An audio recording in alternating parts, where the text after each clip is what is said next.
Hey guys, this is Bolg, back once again, this time for another installment of DFO gameplay, fighter style. Again, this is early level, so I'm just going to show you a little bit of the basics of the class. This class is actually one that was newly introduced as far as the male fighter is concerned. Typically this is a gender-locked game, but it looks like developers are working on making a male and female version for each class. So being this one's just introduced, there's slight differences. Most noticeable one being my first skill that I'm using right here, the high kick, is actually male fighter only. Female's uppercut. It's just small aesthetic changes, but you know, it's cool.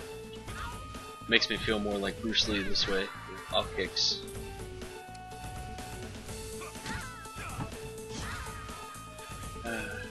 Trying my best not to take rocks to the face. I'm pretty sure I have in every other video so far, so it's probably inevitable.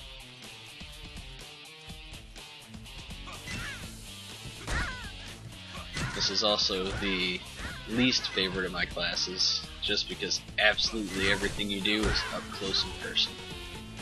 You pretty much have to be in hugging range to do anything to people. Unless you go for a Nin Master, which is something I'll explain at a later time. It's basically a ranged form of fighter. One of the class changes. Go up here, kill some kitty cats. Oh, the kicks. They're devastating in the beginning of the game.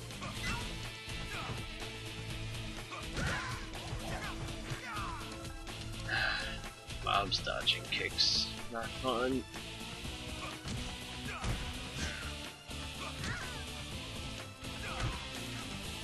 I'm not sure if I've covered it in any other video yet, but making sure to destroy those huts is pretty much the only way to get to the next stage.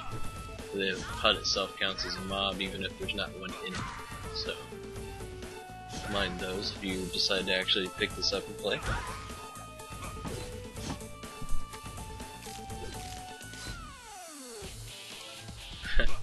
I like the arcade aspect of the joystick they put in the button mashing. So aside from looking like an arcade game, you know, obviously had to throw that in there. Berries. Pretty much sick of seeing this boss by now, but hopefully coming up here pretty soon we'll get some later gameplay footage and you'll get to see something other than kitty cats and goblins. Oh, and minotaurs. That would be another one. Just level up here, and look, I got Gabriel again. As I covered in the Slayer video, he's a rare spawn. Sells you epic items really cheap, you can make a lot of money with them, so always be on the lookout for this guy.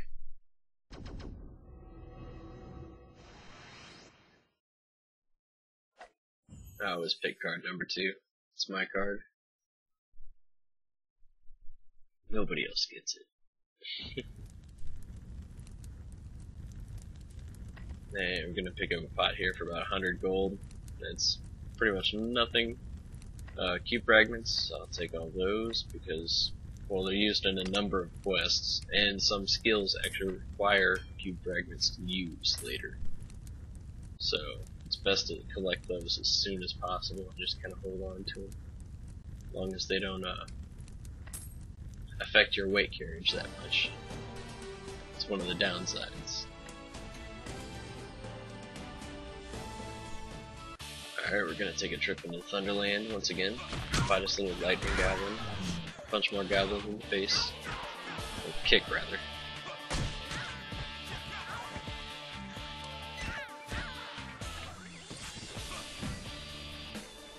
As you can see right now, I've only got a few skills. It's really all you need for fighter up through 18. You get a couple more, you get a sand throw at 15. It's kind of a ranged attack. It's pretty cool.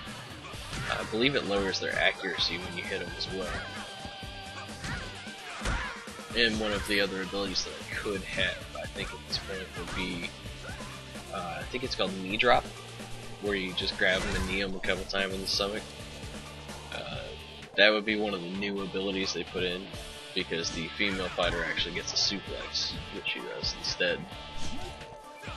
So, one of those small aesthetic changes for the male. I'm sure they do the same damage though.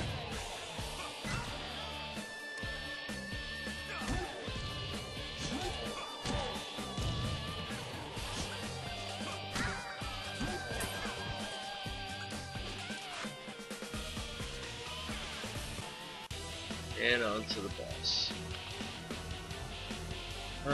Bosses like to talk the first time you see him. Then they just don't want to talk to you anymore. Kinda makes you feel sad, doesn't it? Luckily with this guy I can just kick him real quick and he's done. And yeah! Yep, I win. Would you look at that? I must be a pro. Just kidding. I am no pro. Obviously I got a B rank in one of the first dungeons, so that tells you something.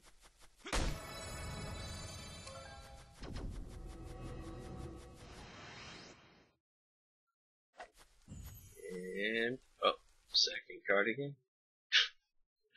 Never give it up. Feels like it gets luckier if you pick one and stick to it.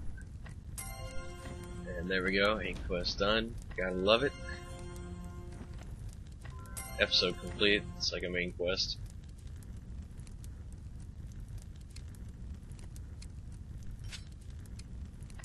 Equip these. Time ran out. They have item disassemblers in the game that'll turn gear into cubes like this. It's kinda nifty. Disassemblers have usage and levels, so you can get more cubes out of them. Sometimes people charge for the disassembler though. It's kind of a profession. But anyway, I believe I have to wrap it up here in just a second, guys. So if you liked the video, of course, as always, feel free to subscribe. If you feel like leaving a comment, leave it below. And until next time, guys, take it easy, and this is Bolg out.